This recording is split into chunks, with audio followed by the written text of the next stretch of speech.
Welcome to the show. I'm your host, Charity Majors, and today we have a special guest who, if you've ever met one of those girls who you are just like, you are my people, this woman definitely is. We had the opportunity of connecting through another really incredible online community, Powerhouse Women, with Lindsay Schwartz, and we just became each other's biggest fans, biggest cheerleaders from the moment that we met online to then like hugging each other in person at a live event. And Emily, thank you so much for being here. I'm really excited to share you and your journey and your story and what you are doing, especially for moms, with our audience and with our community. So welcome. Oh my gosh, I can't believe you even said all that because honestly, you that's how I would describe you if I was hosting the podcast. And I'm like, oh, like I was literally getting chills and I almost started crying. So I'm like, oh, that would have been her intro. So clearly we felt the same way. We just never communicated it until this podcast. So it's great. I love it. I love it. Well, I'm going to read your bio here just so that everyone can know not only how amazing you are on paper, but I'm excited for people to kind of get below the surface and get to know you a little bit more. But Dr. Emily Jacobs, she is a wife, she's a girl mom, she's an author, a keynote speaker, a former 20 plus year doctorate level nurse turned leadership and empowerment coach, and she's the founder of Empowered Moms. She is also a proud faculty member at the Integrative Nurse Coach Academy, as well as a healthcare coach and consultant. After publishing her first book in 2023, Live Your Life for You, Not Your Mom, Emily realized that she was not alone in creating a life she loved, despite what anyone thinks. Her company, Empowered Moms, is a community where they raise the bar for moms who know they are worthy of more, to overcome fear and guilt, to pursue their big dreams, and to live a life they love beyond motherhood through high-level coaching, collaborations, and most importantly, community. Because dreams don't have to end at motherhood. Oh, I just love that. So, Emily, looking back, right? So, we heard all of the amazing things about you and what you're doing. So, looking back, kind of at this, I know that we all have these moments in our journey where it's like, ooh, okay, I wish I could have gone back and told myself this. Like, take us back to that moment and a little bit back into your story.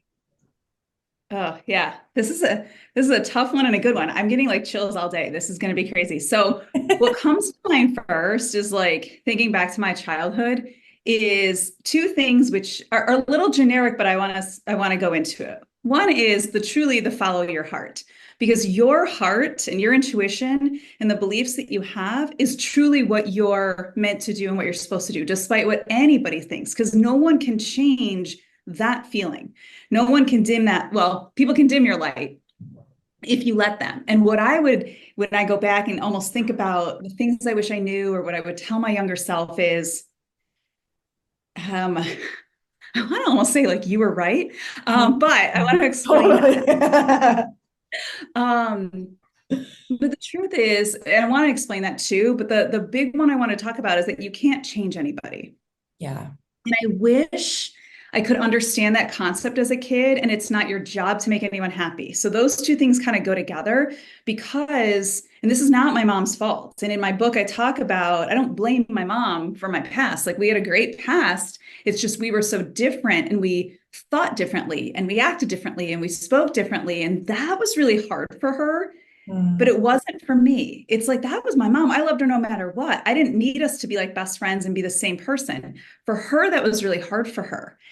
And she kept trying to change me to mold into her and vice versa. For Mm. decades of like my early adulthood, I was trying to literally convince, change, get my mom to be something different, be someone different. And I thought to myself, man, like now that I'm older, I'm just like, I can't believe I spent that many years trying to get someone to be someone they're not Yeah. just because I wanted her to be different. And that's not even fair. So honestly, those are kind of I know I just gave you like five things, but the big one is really even for adults now, even when I was younger, I almost wished I knew that so that I wouldn't have put so much effort in and really learning how to accept people just the way they are, even if you don't love every aspect of them, even if it's your mom. Now, some moms are amazing. Like some moms, it's like that's your ideal role model mom. Like I'm still striving to be that for my kids, which is really hard because I mean, that's a whole nother thing. But I think that it's really important to know that knowing that acceptance early on and knowing that like I am who I am. I don't have to dim my light, even if it feels like I might have to be something different for my parents. And I coach people even today still in this age group on that. And they're like, I feel like I'm still trying to make my mom happy. And I'm like, well, did you realize that's a you problem, not a them problem? Like it's you trying to still make your mom happy in your 40s and 50s. And I could go on and on about that. But essentially, I mean, it costs us a lot when we are in deep people pleasing tendencies. And I know there's a lot of listeners out there that are people pleasers. And I think that there's a lot of us know that it's not like there's something wrong with us.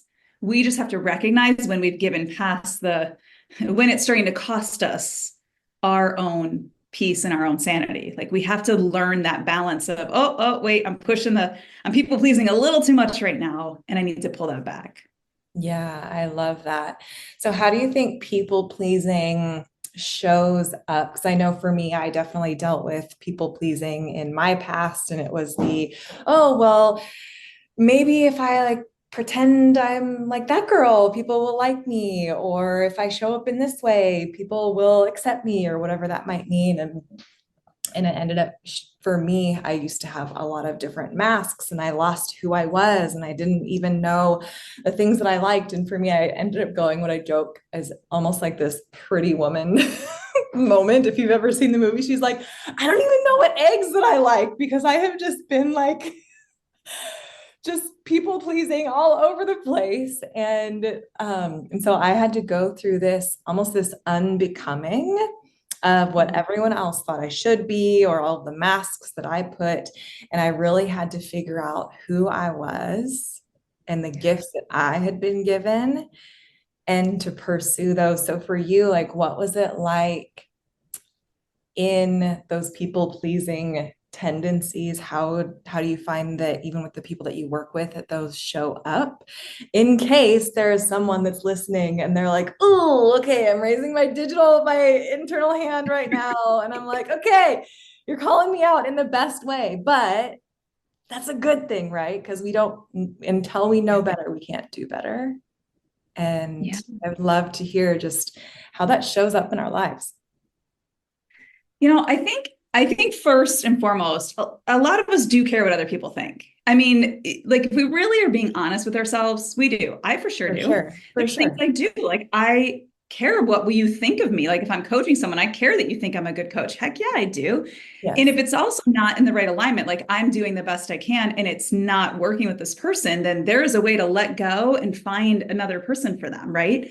But I think at the end of the day, like number one, we want to be liked, even if it's hard to admit that. So, however, one thing I want to say with people pleasing is, but not everyone is going to like you. Mhm. And you can be the most likable, lovable person on the planet, and somebody will still not like you. So I want to just like, I know that might be harsh, but it's probably out there. There's somebody out there that might not like you, and and I know it's like so simple to say just be okay with it because it's not that simple, but it's okay. You're not for everybody. Your light that's shining bright is not meant to be with everybody. And I think too, with people pleasing, when that shows up for me is it's hard when I find out that like somebody, maybe I'm still teaching classes and I do this at, healthcare facilities or, in the programs that I'm teaching. And if I get like one bad evaluation, right? One out of 10 each time or 20, I'm like, usually one, I don't care as much. But if it's two, I'm like, oh my God, for real? Like for real? They didn't like something. And then I think to myself, that's not fair because number one, you don't know the whole story. And Mhm. who knows where it's coming from. So taking things personally that don't have to be taken personally is like another thing I like to help people pleasers with is what part of that could we let go of that it wasn't personal? Yeah. Because a lot of people too have, especially in healthcare, like have deep loyalty, but what they're learning is that I'm trying to stay professional with that too. What I'm trying to teach them is to have loyalty to yourself first. It Yeah. sounds selfish, and people pleasers have a hard time with doing anything that looks selfish, even so much as like self-care, right? Which I have to do that because the people that I'm around a lot, we have a hard time with self-care. Like I was a nurse for a long time. We have a hard time because we take care of people. We don't, we don't really take care of ourselves very well. Well, at least I used to be like that. And, when you even think about self-care, you'll start neglecting your self-care, quote, like taking care of yourself. You're going to start neglecting that if you're over people pleasing.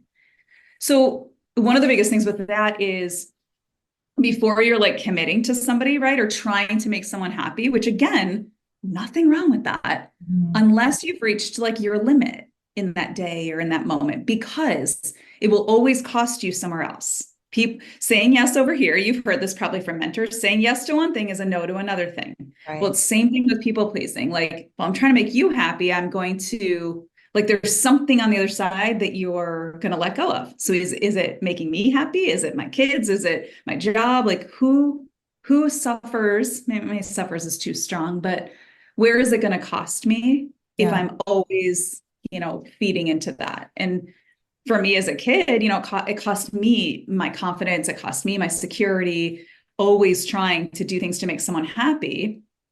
I mean, who knows? All the listeners out there that had the moms that were like, just curl your hair, just wear this and it'll make me happy today. All the things, right? I would do that and it didn't work.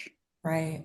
Like it made her happy for a split second. And then the rest of the day, I'm like, what happened? So again, remember that the people pleasing, if you're doing it from your heart because you love to do it, then try not to think about what's on that other side and try not to overgive if you're already reaching your limit. I love what you brought up about the point where it's not a bad thing for us to want to please people, because I actually feel like that addresses the soul need and the human need that we have in our humanness for human connection. And that connection is real and it's there and it's needed, right? You run a community, I run a community. Of course, we want our people to like be loved and to feel supported and to and so there can be that, oh, hey, like I totally recognize that when you feel loved and seen, it's because we do this. And so it's not to like evoke certain things or to change them or to make them feel like they belong. But I love what you said, that there is that point, there is like that, a little bit of that pleasing or honoring someone or complimenting them or like drawing out the gold in them and those type of things, that's not necessarily people pleasing compared to just loving who is in front of you and loving them well, and obviously wanting people like to do that in return for you. I love, like we all want to be honored, we all want to be respected, we all want to be seen and heard and known, and those are deep soul needs that we have when it comes to community. And so I love what you said, where it's not a bad thing to want the like or to have some of the pleasing.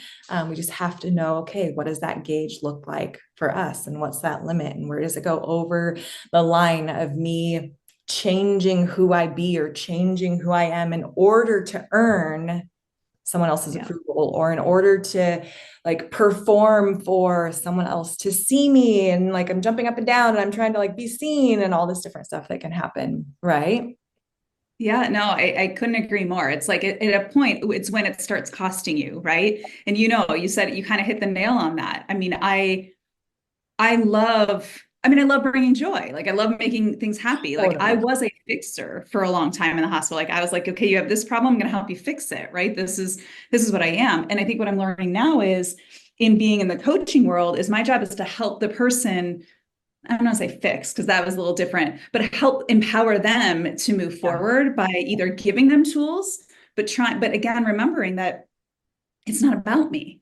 If you choose me as a mentor, I'm going to help you find that clarity and find that the ways to move forward. I can give you some advice, but again, same thing with people pleasing. It's like what works for one person doesn't work for another. Right. And that's the other thing I was kind of, what I grew up with it's not a mom bashing story, but it's kind of my background is that in there's a lot of the women that I'm coaching too is my mom would say things like it's basically like her way or the highway. Like there's only one way to do it and it's the right way. And even as a young kid, I'm like, I knew that wasn't true. And so to not be modeling that and to say, well, I kind of think there's multiple different ways to tie a shoe, and I'll prove it to you.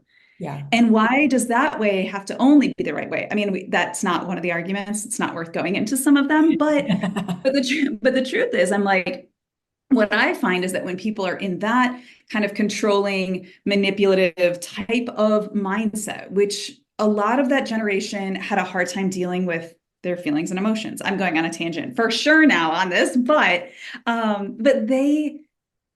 they were kind of taught, and they general, I don't have like research to back this up besides stories. They weren't really taught how to deal with this stuff, and they were taught to pull back the emotions and don't talk about that. And so our generations, in whatever age group we're in right now, even people younger than us, we're still healing from some of that because we are a little more open with our emotions and coming out. So that was even like a conflict with my mom and I, is that I wanted to talk through something. Mhm. It was like, this is the end of that. We're not talking through this. And I'm right, you're wrong type of thing. So we still had a good relationship for the most part, but I think that when you're when you tried so hard for so many decades and realizing that this is not the healthiest way of moving forward, you're right. You start gaining and seeking approval from other things. You start overworking at your job to impress your manager to get the next raise when you just needed to do a good job. And then you start burning yourself out into a point of like, people don't even know how to get out of that burnout because and I don't know if we caught that, but I'm basing on like, you put yourself there. You put yourself into the further burnout. No one did that to you. So that's a good thing. You put yourself there, which means you can get yourself out. And that's the like, it's almost like that vicious cycle when people pleasing starts costing you, and then you go down that drink, you don't know how to get back out. One of the biggest pieces of awareness is recognizing that, well, unfortunately, it hurts to hear it, but if you got yourself there, you can definitely get yourself out. Yeah. And it starts with recognizing, where did I overgive of myself that I need to start just like inching that back. It's like, just get the little rope and start, okay, how do I feed myself? How do I help myself get out of this hole, or reach out, or who's going to help me? But I think that can help when people pleasing is starting to cost you your own, well, it starts adding to your own self-sabotage. Then you're choosing to hurt yourself over and over again, and then making that an excuse. So yeah, I mean, obviously I had lots of like tangents and stories around it, but I think you're right. It's finding, I don't love the word balance. We all like, it's so hard to like juggle that, but I think it's finding that, okay, I love to give and serve, and I love making people happy, and I love bringing joy. Well, where am I right now? How am I doing? Like, if I'm not doing so well, then why am I still pouring into that? I need to step back for a minute, or a week, or a day, or I don't know what it looks like, or just even lessen the load before I can start moving forward more.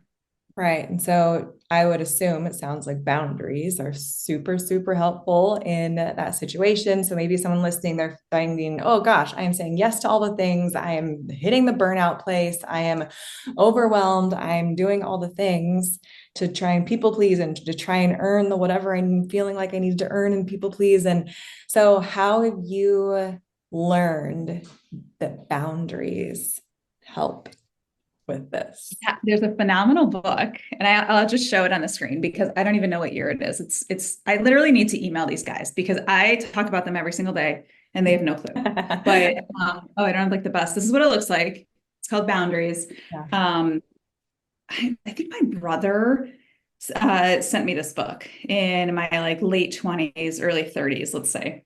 And you know, when I say it changed my life, like it started to make changes for me, right? Because I started implementing it. But one of my favorite chapters in there was talked about what it looks like to have a boundary-less life. And I was like, a boundary-less life. Like I was like, boundaries, yeah, I totally get that. Like when to say yes, when to say no, like, right? These are boundaries.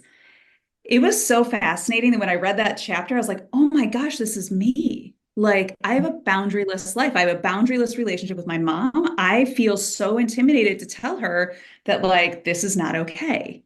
So Mhm. I made up this definition. It's probably in there somewhere, or somebody else did too. But all it is, and when I think about a boundary, is what's okay and what's not okay. That's my definition. And then Mhm. when you think about your next yes or your next choice for something, is checking in with your limit. So the word boundaries and limit is the same word to me.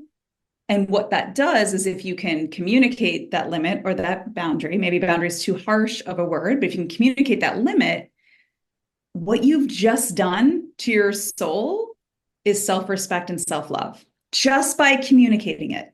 Hey, Right. you know what? Whew, my plate's really full right now. Can you circle back to me next week? Maybe next week will be better. I literally just said no without saying no to this person, Right. right? Because if it's debilitating for me to say no, because I usually ask, the audience if they were listening or if I see the hands, it's like, how many of you are so quick to respond? Like, and someone asks you something and you're like, oh yes, I can do that. I can totally do that. Well, of Mhm. course you can. The truth is you can do anything. You can do whatever you want. You can do anything you want. You say yes to everybody. The problem is, did you say yes too soon without pumping the brakes? And there's another great book called The Best Yes. But did you consider that there might be more to this? Yeah. You might want to jump and say yes. Could you pump the brakes and just pause before you do that and say, wait a minute, have I considered everything it takes to say yes? Because saying yes to this thing or person or project or whatever is probably taking away from somewhere else. And do I have the space to do that? Yeah, no, that's so good. So I'm assuming these are things that you have had to implement in your life, especially with empowered moms and still teaching and being an amazing mom and an amazing wife yourself, which you guys, her girls are the cutest. They are so sweet. I remember when you were speaking at the event that we met at, they were just in the back in their cute little dresses and just like so proud of their mommy up on stage. It was so cute. I just remember seeing you give them a big, huge hug afterwards. And like my mama's heart melted, which is so beautiful. So, with all of the women who are listening, obviously in business, how do you handle that your best yes, especially with community and a lot of being really visible and having a lot of people that want your time and a lot of people that want your energy and a lot of different things like that. So now kind of getting into empowered moms, but also as a community builder, because I find myself there as well, to where it's like, okay, there are certain things from a business side in a good way, like I'm working myself out of and bringing on teammates. And it also is the truth that lives in the tension of I'm not available for every single person in my community. And I want to, like my heart wants to, I love our community. And I'm one person. And so my heart is to like, hey, you guys are the it girls. Like we have other incredible leaders, like all this different stuff, and allow the access. So it just is, I'm finding that it's truth that lives in the tension of these concepts. So I would love to hear your thoughts on that and even what you're doing with empowered moms, because I know you are doing some amazing, amazing things just with the community that you have with Yeah. moms. Well, I will say, I'll tell you about how I failed first, because I think that's the only truth. Is like you have to, there's a reason I teach this. And I think what's so funny to me is that obviously I believed in boundaries and I knew they were essential. They were literally essential.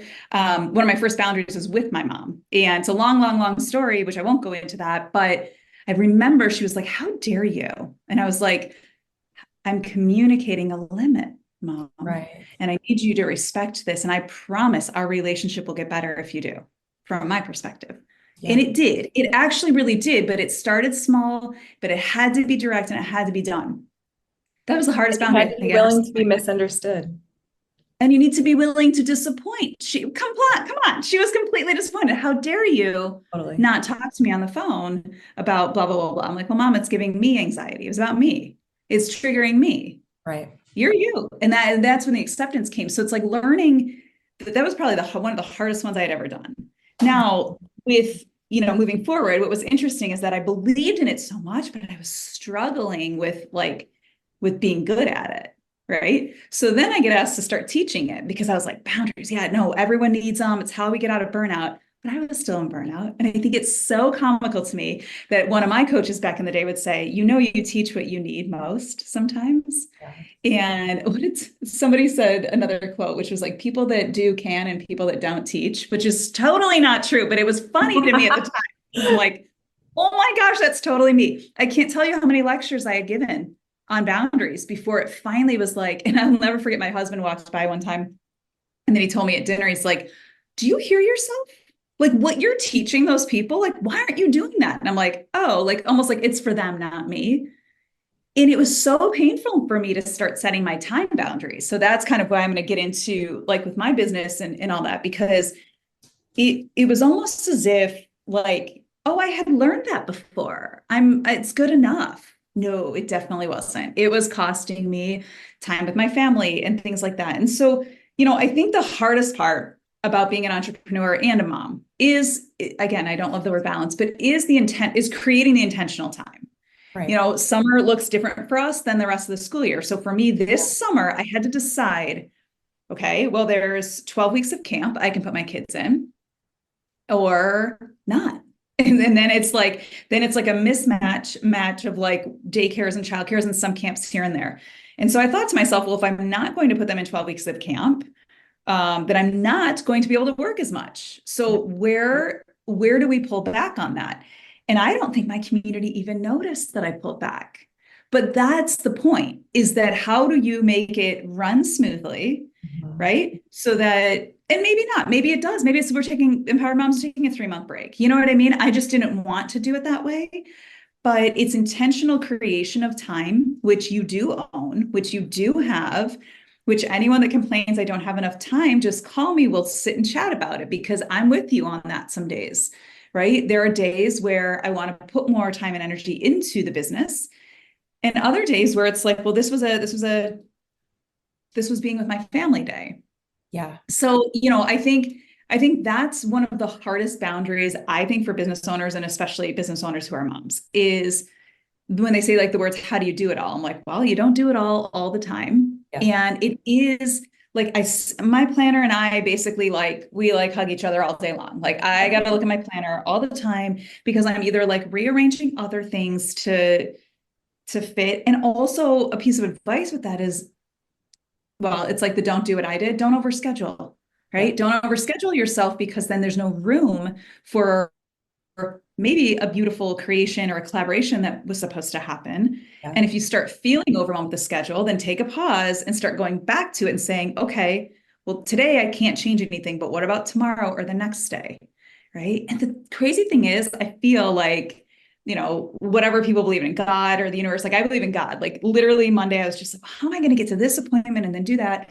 And then I literally got a cancellation for an appointment. I was like, oh, well, I was really looking forward to that appointment, but clearly my prayer got answered because, okay, now I don't have to think about it. So I try not to stress and worry about that and try not to be overbooked with things. Yeah.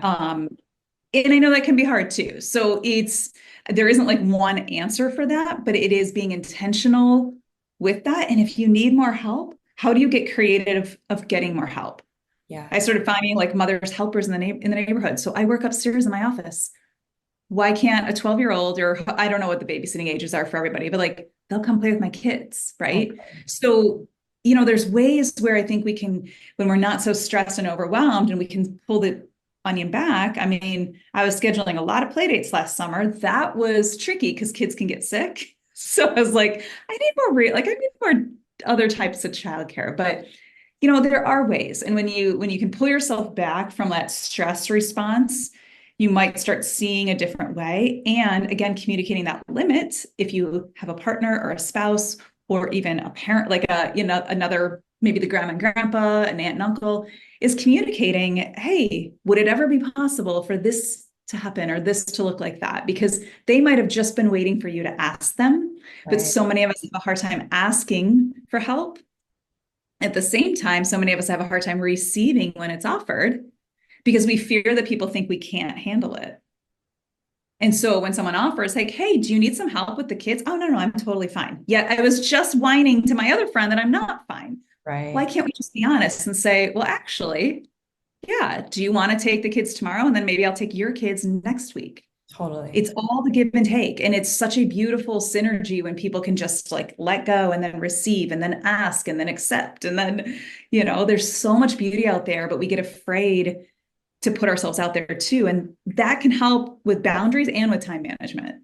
Yes, I love that so much. And I love how you're bringing up how even the summer looks a lot different. I know for me as a mom as well, mine looks a lot different as well. And so I think it's also important to say, okay, what does this season look like? And how am I adjusting my schedule? How am I adjusting my boundaries for this season and for what is available and what matters most? And I also love that it's like, yeah, we're not meant to do any of this stuff alone. We're not meant to do motherhood alone. We're not meant to do business alone, which is why I know you and I have both created businesses and companies founded on community, and why we love being in other communities and just really being plugged in, because we're not meant to do any of it alone. People same I get the same question. They're like, how do you do it all? And I'm like, I don't do it all. I have people that help me. I have multiple assistants. I have people that come help clean my house. I have people that make my websites and all this stuff. And I like, because I don't want to do it all. I want to save my best yes for the things that matter most. And then like what you're saying, I love that. It's the, hey, I'll watch your kids if you watch mine. And for us, we do every once in a while kind of the babysitting exchange where we have a few couples and we're like, all right, we're going to watch your kiddos and then you're going to watch our kiddos next week for date night. And grandmas and grandpas. And so it definitely takes a village. And so I love what you do is you literally help create not only like that village, but really empower moms into these concepts that they can dream beyond motherhood. So tell us a little bit about empowered moms as we kind of round out this conversation, which I know we could probably talk for like hours and hours and hours and hours and hours about all this stuff because it's so good. It's so good. But tell us what you're Love doing it. with empowered moms. Yeah, so I mean, really, the company is like you kind of mentioned the bio. It's really where we talk about that dreams don't end at motherhood, and Right. the whole concept behind that was there are some women that I think feel that once they hit that motherhood checkbox because they've been dreaming it their whole lives, that they're done. Like that's it. The little girl in them doesn't dream anymore. And that's not true. And so that dream can look like anything to anybody. It could mean being a stay-at-home mom, and it could mean going back to work, and it could mean writing a book or starting a business or getting a hobby. That dream is up to you. You decide what that little kid is like, but I still want to do this. And I think what I love about this company is that we're showing our kids instead of just telling them, we're Yeah. showing them that like, hey, you can do these things as a mom. Right. So we have a lot of fun things. We have a free networking group every month over a virtual networking group. So that's just if you jump in my email list. We do also a free Facebook group. So our Facebook group is just come in, get to know some of the people. And then we have our membership tribe, which there's more information on our website on that. That's a little bit more, there's more in there. We have master classes, we have hot seat coaching, we have all like the fun stuff in there. And then well, I can't say my favorite because they're like all my favorite, but obviously mentoring and coaching is in there. But in October, we're hosting our second live event in Michigan. And it was just last year was such a dream come true to host this event. I had been dreaming it for 3 years. If you asked me to brain dump it and brainstorm it, it'd be the same every single, if I could write it all out. And I finally, one of my girlfriends said to me, so when's the date? Yeah. And I was like, what do you mean? The date's when I'm ready. And she goes, no, when's the date? And I was like, well, I don't know. Like, she's like, this was March of 2023. And I was like, well, I mean, the spring's too soon. She goes, there's 2 more months of spring. And I said, for what I was imagining, took longer than 2 months. She goes, okay. So sometime before the end of the year, she goes, wait, go pick that date. So last year I picked it in October, and I'm so glad I did because it's the same with anything that take that first scary step, make the deposit, put the date down. Yeah. And so that's our second live events coming up this October, which is really, really exciting. And really to show moms, I really want the speakers, they know this, but I want them to share their story because none of us happened overnight. None of us did it alone.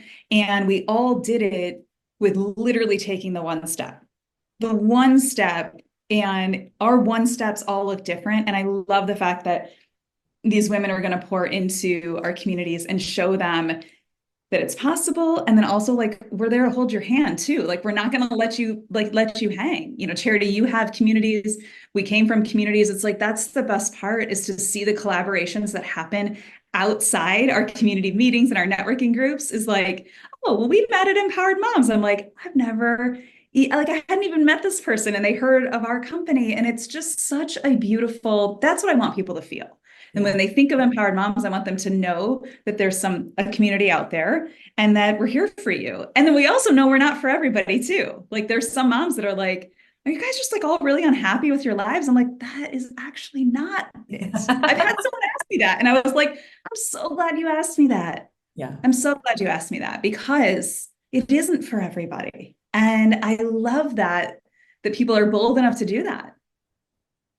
So good. I love it. Well, Emily, I know that women are going to want to learn more about you and even dive into your guys' community, which if you're listening to this and you're a mom, do it for sure. Emily is a gem, a wealth of knowledge. So, Emily, where can people find you, follow you, dive into your world and learn more? Yeah, I mean, I think Instagram's the best for right now. It's at Dr. Emily Jacobs. And then our website is empoweredmoms.co. I'm not missing the M. That's just how it is. Those are our two. I'd love to see anybody on our free virtual networking, which is once a month. If you jump in our email list, you can get in there and please say hi too. Say hi. I heard you on Charity's podcast. Like, come and say hi. It's me. I don't have any robots yet, which I don't, not that that's offending anybody, but it really is me. I would say hi back. And my mentor has one, but then she does follow up after that. So, because we talked about how essential it is to be real too, Totally. so it always kind of makes me laugh. I'm like, oh, hi. Hi, the robot. And then she follows up, like, okay, it's just me. I just needed her to, say hi. So, but again, it's a way to automate and to help our backend systems, right? To pour into people. So please reach out and say hi. I would love to connect with any of you. Awesome. So great. Well, we'll make sure to have everything in the show notes so that you guys can grab a spot in her events or dive more into her groups and all of that fun stuff. So Emily, thank you so much for being here. You carry just such a beautiful heart to see other moms, to see other women win, and to see them like live unapologetically in who they are and the dreams that they have on their heart. And you are not only doing that, but you are empowering other people to do the same. And the world needs more of what it is that you carry. Oh, thank you. Thank you for having me. Thank you so much for listening to the show. I hope it brought some value and some fun into your business and life. Remember to rate, review, and subscribe to the podcast, and even share the episode with a fellow business bestie who you know will love it. It helps us continue to attract top-level guests and reach more and more women who are on their journey in business just like you. Remember that when money gets in the hands of good women, great things happen. Cheers to your success.